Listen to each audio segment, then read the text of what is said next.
Bismillahirrahmanirrahim. Assalamualaikum warahmatullahi wabarakatuh. Sabahul khair, selamat pagi. Selamat bersiaran bersama dengan kami dalam Assalamualaikum subuh. Di hari ini, hari Sabtu. InsyaAllah kita bersiaran secara langsung daripada studio TV Al-Hijrah.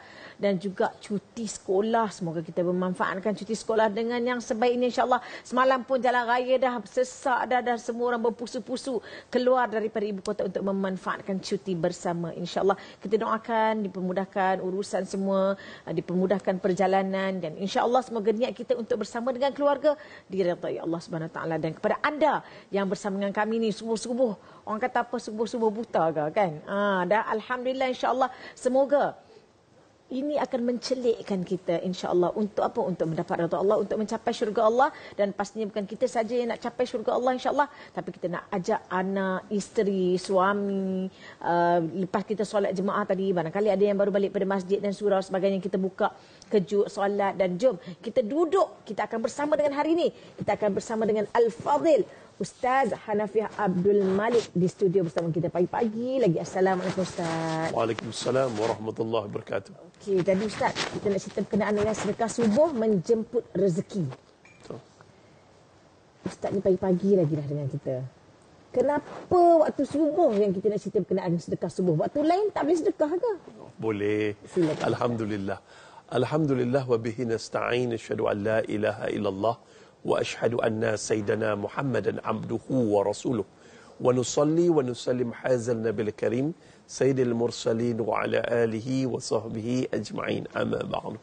Alhamdulillah, bila kita cerita tentang sedekah subuh, ini adalah waktu paling awal.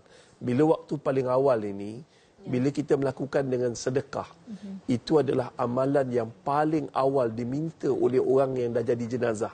Ketika masuk dalam kubur, dia kata, ya Allah, andai kau menangguhkan ajalku, berilah peluang untuk aku bersedekah. Nescaya aku akan bersedekah.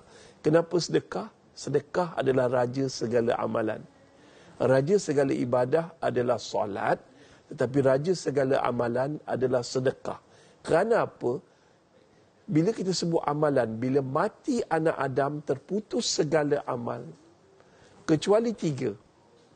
Pertama, sedekah jariah. Yang kedua, tak lain dan tak bukan, adalah ilmu yang bermanfaat. Dan ketiga, doa anak yang soleh.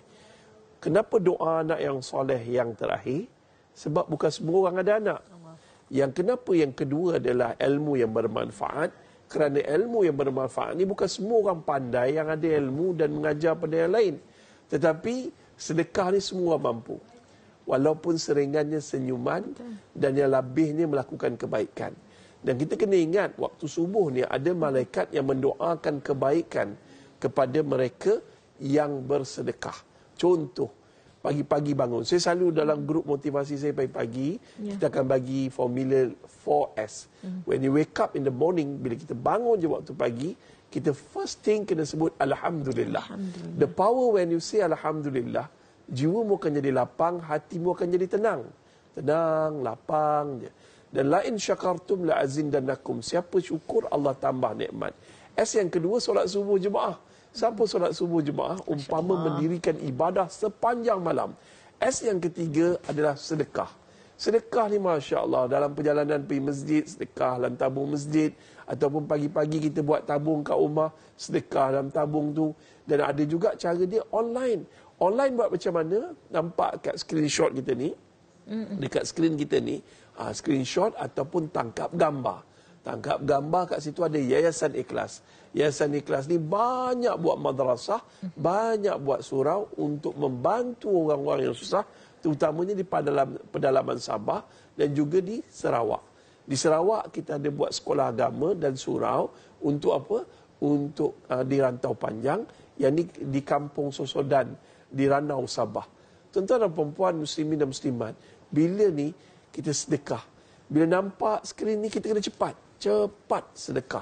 Sebab apa? Kalau kita tak sedekah, kita dah habis program nanti sedekah lah. Habis program kan kejap lagi aku hantar barulah aku nak sedekah. Kita tak tahu selepas habis program Assalamualaikum jam 9 pagi kita hidup lagi ataupun tidak. Sebab tu kita nak bersedekah besok, jangan. Sedekah ni, bila kita bersedekah, pada Yayasan Ikhlas, yang banyak bantu masyarakat, yang banyak buat projek-projek. Di kawasan pedalaman ni nak masuk ni bukan mudah. Kena lalu 4x4.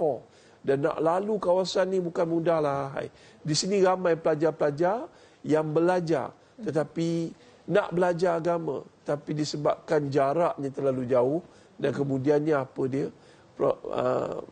Ialah pendakwah-pendakwah pun tak selesa nak masuk. Tapi bila kami masuk, kami buatkan madrasah, buatkan yang betul-betul selesa, dan akhirnya mereka selesa belajar. Dan sedekah subuh ni pula, dia memang menjemput rezeki. Kerana malaikat mendoakan kebaikan bagi mereka yang bersedekah waktu subuh dan gantikan dengan yang lebih baik. Sedekah memang adalah amalan raja segala amalan. Itu yang para sahabat kadang-kadang cemburu dekat sahabat yang lain yang lebih berada, yang rajin sedekah. Dia kata, ya Rasulullah, kami berzikir, kami solat, tapi mereka yang kaya dapat bersedekah, kami tak dapat melakukannya. Maka itu kelebihan pada orang yang kaya dan mampu untuk bersedekah. Dan sedekah ni, macam ustaz seorang sakit kanser, entah esok, entah lusa ustaz meninggal dunia. Kita tak tahu hal-hal macam ni. Ustaz diisytiharkan kanser pada 31 Januari 2017. Dan ketika tu ustaz memang doktor kata hanya mampu boleh bertahan selama setahun saja. Dan kawan-kawan ustaz doktor juga beritahu hanya boleh bertahan sampai 20 hari bulan 1 2018 kalau ustaz tak lalu rawatan kemoterapi. Tapi alhamdulillah, ustaz antara amalan ustaz ni setiap pagi pergi solat subuh berjemaah, ustaz akan sedekah kat tabung masjid. Ustaz ada nampak wakaf untuk aircon masjid, ustaz akan masukkan duit tu dalam aircon untuk arwah mak ustaz. Dan ustaz harap bila ustaz mati nanti, anak-anak ustaz akan berwakaf atas nama ustaz. Ini benda yang penting. Dan dalam satu hadis Nabi Muhammad SAW beritahu, dia beritahu secara ringkas, dia Nabi kata, ubati penyakitmu dengan bersedekah. Wallahi ustaz dah buat. Sebab tu ustaz kata setiap pagi ustaz akan melakukan sedekah. Buat. Dan Allah tak pernah berbohong, Nabi tak pernah berdusta. Ustaz yakin sangat. Bila sedekah, Allah akan luahkan rezeki. Ustaz nampak, masa ustaz sakit, ustaz dah banyak terpaksa jual itu, jual ini, motor kesayangan ustaz jual. Tapi bila ustaz sedekah, Masya Allah, Tabarakallah, Allah ganda, Allah tunjuk rezeki. Macam-macam ustaz dapat. Macam-macam. Sebab tu Allah tak pernah berbohong, Nabi tidak pernah berdusta. Yakinlah dengan ayat Al-Quran, yakinlah dengan hadis-hadis yang kita dengar dan kita baca. Dan kemudiannya kita kena ingat satu perkara. Bila kita sedekah ni, kita jangan sedekah secara rambang saja. Kita kena ada target. Target dia macam pagi ni, kita ada tengok ni buat demi surauku, Yayasan Ikhlas. Kita surau.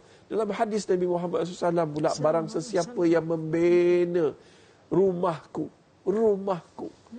walaupun sebesar sarang burung, nescaya akan dibina sebuah maligai untuk kita di dalam syurga. So pujuklah hati kita sedaya upaya. Dengan bersedekah ni, kita mungkin tak kaya di dunia tau. Betul. Tapi kita kaya di akhirat. Kaya di akhirat ni, ya Allah, melepaskan diri daripada kan kita sekarang tengah menyambut merdeka. Merdeka ada 5. Pertama, merdeka sejarah ataupun sirah. Itu tak nak ceritalah sejarah Malaysia panjang. Merdeka yang kedua, tuan-tuan dan puan-puan, orang yang nak menyambut merdeka ni kadang-kadang dia bersedekah nyawa dia di jalan Allah. Itu dia. Yang kedua, merdeka yang kita panggil adalah tak lain dan tak bukan merdeka akal daripada sifat tamak. Merdeka fizikal daripada penyakit dan juga kemalangan. Merdeka yang seterusnya adalah kita panggil merdeka daripada dari sudut Allah, ruh, hati. Jangan ada hati yang tamak. Jangan ada hati hubbud dunia. Terlalu sayangkan harta sampai tak nak bersedekah. Dan last sekali, merdeka yang sebenar-benar merdeka. Merdeka bebas daripada api neraka. Ingat, satu perkara yang paling penting, sedekah mencuci dosa seperti air memadamkan api. Wallahu a'lam. Allahu Akbar Ustaz. Dan Ustaz, kalau dapat kita ulang sedikit 4S. Kita syukur, mesti kita bangun tu dengan penuh kesyukuran kepada Allah Subhanahu Wa Taala yang telah memberikan kita nikmat untuk hidup lagi. Benar. Syukur, salat, sedekah. Sedekah, dan last kali adalah selawat. Masya Allah. Allahumma salli ala Sayyidina Muhammad wa ala ahli Sayyidina Muhammad. Dan insyaAllah, Ustaz, kalau kita tengok, kita ni nak sedekah. Tapi ada benda yang menghalang. Bukan kita tak ada duit. Tapi, alamak, nak bagi, rugi pula kan. Nanti aku nak buat benda lain dan sebagainya. Dan itu dan ini. Walaupun benda itu sebenarnya bukanlah keperluan pun. Dan kita nak tahu jawapannya, kita nak berehat seketika, kembali selepas ini. Alhamdulillah para penonton, 4S, syukur, salat, sedekah dan selawat. InsyaAllah kita akan sambung lagi bersama dengan Ustaz Hanafi Abdul Malik, insyaAllah. Jadi Ustaz, macam mana untuk kita nak menghalang diri kita daripada kita rasa ada sekatan untuk kita memberi? Ataupun kalau dapat Ustaz tunjukkan kepada kita teknik, mungkin ada teknik ataupun cara bagaimana untuk kita menggalakkan diri, memberi motivasi kepada diri untuk memberi kepada orang lain, untuk memberi manfaat kepada orang lain. Terutamanya pagi-pagi lah kan. Pagi-pagi hari ini, insyaAllah. Alhamdulillah, bila kita sebut, bila kita nak bersedekah, ada je halangan. Kita takut duit kita habis. Kita takut, betul ke projek ni? Jangan takutlah, Yayasan Ikhlas ni, setiap sumbangan tuan-tuan ada resit dan boleh dapat pengecualian cukai. Kami sebuah yayasan yang memang setiap sumbangan yang kami terima dan kami jalankan projek, semuanya diedit. Semuanya diaudit. Dan kemudiannya tuan-tuan dan puan-puan, yang pertama sekali, kita terlalu cintakan dunia. Dan mati itu sebaik-baik peringatan. So, macam Ustaz ni pengalaman hidup Ustaz. Ustaz lain cara, kita berbeza. Cara melihat dunia orang yang sehat lain, orang yang sakit macam Ustaz tengok dunia tak beza. Orang yang sehat dia nak hidup 1000 tahun lagi, tapi orang macam Ustaz hidup je hari ni satu nikmat yang amat besar. Sebab tu Ustaz ajak kawan-kawan Ustaz, geng tamak pahala, tak nak popular. Kalau popular bawa manusia pada agama, Ustaz selalu pesan, kena ingat satu perkara, syukur. The worst situation, kita masih ada hidup untuk diteruskan. Wallahi orang dalam kubur menjerit-jerit, ya Allah hidupkan kami kembali. Inilah nikmat yang mereka rugikan satu ketika dahulu. Tetapi bila kita hidup, kita lupa nikmat hidup. So syukurlah. Worst situation, we still have a life to live. Kita ada masa untuk diteruskan. Mati hanya sekali. Tetapi ketika hidup ni kena berbakti. Agar mati nanti puas hati. Ini cara kita. Dan ingat, mati anak Adam terputus semua amalan kecuali 3. Sedekah jariah nombor 1. Dan ingat, ciri orang bertakwa. Takwa ni apa dia? Cinta. Ciri cinta ada 2. 3 T. Takut tapi taat. Tetapi ciri orang bertakwa ada 3 P, 1 B. P yang pertama, pemurah. Suka bersedekah waktu susah ataupun senang. P yang kedua, dia seorang yang penyabar. Dia mampu menahan marah. P yang ketiga, dipanggil sebagai pemaaf. Dia mampu memaafkan orang dan dia suka melakukan kebaikan.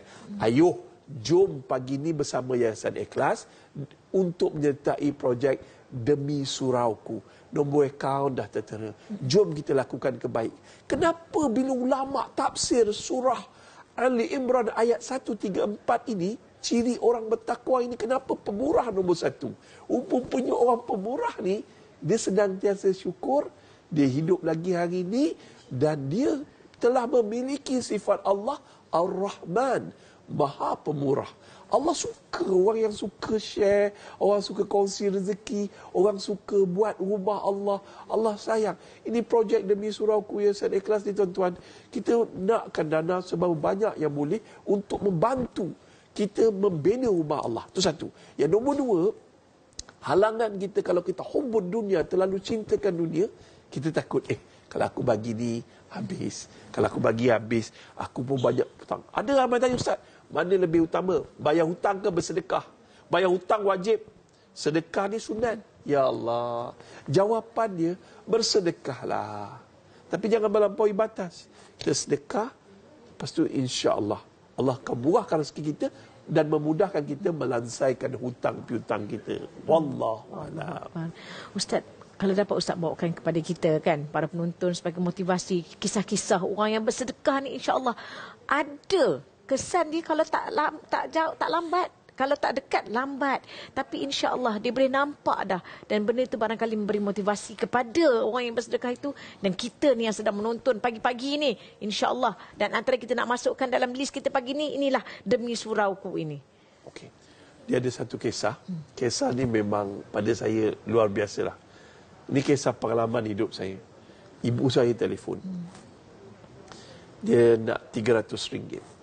Ini zaman dulu, zaman susah. 10 tahun, 20 tahun 300 dulu. tu lah banyak tu kan. Jadi RM300 dalam keadaan saya hanya bekerja part time, mengurut dan melakukan bekam, dan ini cerita 20 tahun dulu.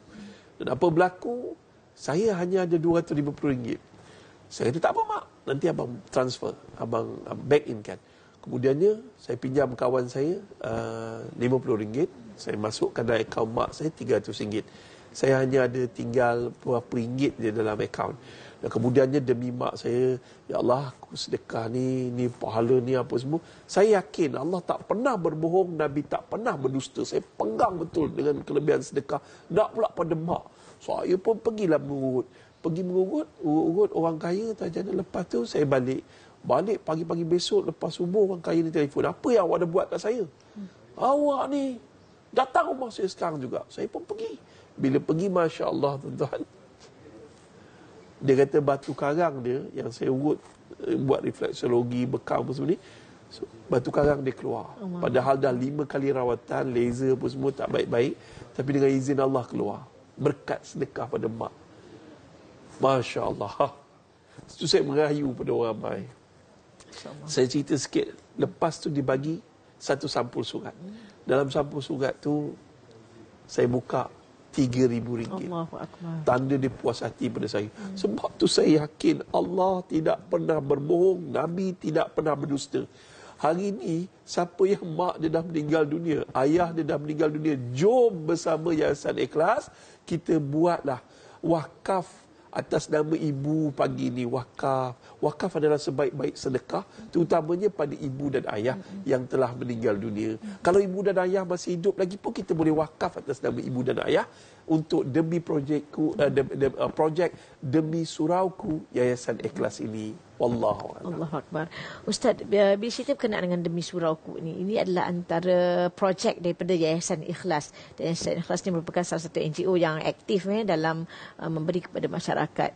Jadi bagaimana penglibatan Ustaz dalam Yayasan Ikhlas ini, terutamanya untuk projek Demi Surauku ini, supaya kita nak ajak semua orang pada pagi ini, insya-Allah membantu untuk kita sama-sama membangunkan projek Demi Surauku ini dengan kita infak sedekah subuh kita pada pagi ini demi Surauku. Pagi ni kalau kita boleh, kita nampak nombor akaun di Yayasan, di kaca TV Al-Hijrah ni, tangkap gambar. Ada nombor telefon tu, tangkap gambar. Bila dah tangkap gambar, kejap lagi kita terus transferkan duit ke dalam akaun. Tulislah projek Demi Surauku, wakaf dalam hati, wakaf untuk ibu dan ayah, ataupun wakaf untuk diri sendiri, ataupun anggap sedekah biasa. Tapi kalau boleh saya selalu pesan, berwakaflah. Kerana wakaf ni, dia berhenti, ni bukan harta aku lagi. Ini hak Allah. Bila hak Allah, Allah adalah sebaik-baik pembalas. Dan Allah akan membalas selama mana surau itu terbina, selama mana masjid itu terbina, selama mana sekolah agama dekat kampung Sosodotan, Ranau, selama mana dekat surau, Kampung Baru, Rantau Panjang, Sibu, Sarawak ni terbina, orang melakukan ibadah di dalamnya, pelajar-pelajar tahfiz kat situ membaca Quran, belajar Al-Quran, menghafal Al-Quran, pahalanya menderu-deru masuk ke dalam akaun kita. walaupun kita dah meninggal dunia. Ini perkara penting lah. Pada saya sangat-sangat penting. Iaitu kita tak akan menghargai hidup ni, kita tak akan menghargai rezeki yang Allah Ta'ala bagi selagi kita hidup. Bila kita dah mati nanti, ya Allah, hidupkan aku balik, ya Allah, aku nak sedekah. Selagi masa kita ada, jangan main-main dengan masa. Buatlah, lakukan sekarang dengan segera. Dan ini adalah satu perjuangan, bukan perjuangan Yayasan Ikhlas saja, bukan, tetapi kami memberi peluang kepada semua masyarakat yang mendengar, yang menonton rancangan Tanya TV Al-Hijrah pagi ni, Assalamualaikum Subuh ni, jom kita lakukan sedekah subuh untuk membantu mereka agar kita juga akan mendapat sahamnya di dunia dan akhirat. Saya doakan semua penyumbang yang menyumbang ini dikurniakan syurga yang hampir dengan Rasulullah sallallahu alaihi wasallam. Wallahu a'lam. Sallallahu alaihi wasallam. Dan terima kasih banyak Ustaz, dan kepada anda para penonton, kita masukkan senarai kita di bawah ini, Yayasan Ikhlas Demi Surauku, ada Telegram channel untuk lanjut, ada account bank telah tersedia, juga nombor telefon HQ dan juga hotline, insya-Allah.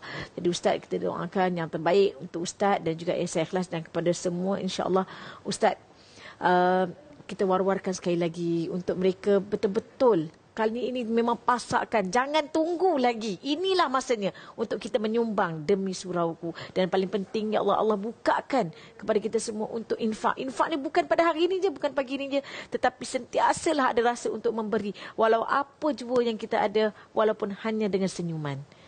Betul. Yang pertama, selagi ada masa, selagi itu kita cuba berusaha untuk mendekatkan diri dengan Allah. Sedekah menghapuskan dosa seperti air memadamkan api. Sedekah amalan yang menyebabkan Allah gembira.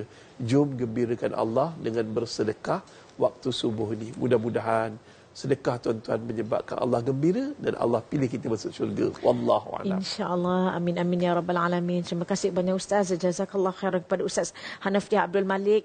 Ustaz di kesempatan ini tak apa, insyaAllah lepas ni kalau ada masa lagi kita nak berbual lagi dengan Ustaz daripada kacamata seorang yang memang tidak ada lagi dunia, tidak nampak lagi dunia, insya-Allah. Dan semoga Allah permudahkan urusan Ustaz dan urusan anda para penonton TV Al-Hijrah, insya-Allah.